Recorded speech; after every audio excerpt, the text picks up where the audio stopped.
নমস্কাৰ বন্ধুসকল, মই দিলৱাৰ আৰু আপোনালোকে চাই আছে টেক উইথ দিলৱাৰ। বন্ধুসকল, আজিৰ বিষয়টো হ'ল ৰেচন কাৰ্ডৰ ওপৰত।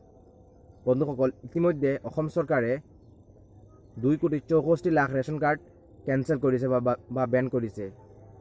এই কেঞ্চেলৰ মূল কাৰণ হ'ল ভুৱা ৰেচন কাৰ্ড।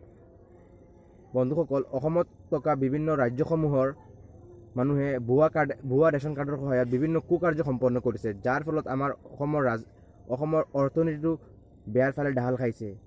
বন্ধুসকল, অসম চৰকাৰৰ তথ্য অনুযায়ী এই ৰেচন কাৰ্ডৰ পৰিৱৰ্তে এতিয়া আমি আমাৰ বেংক একাউণ্টত এই ৰেচনৰ বাবদ যিখিনি আমি পইচা পাম, এই পইচাখিনি আমাৰ একাউণ্টত দিয়া হ'ব।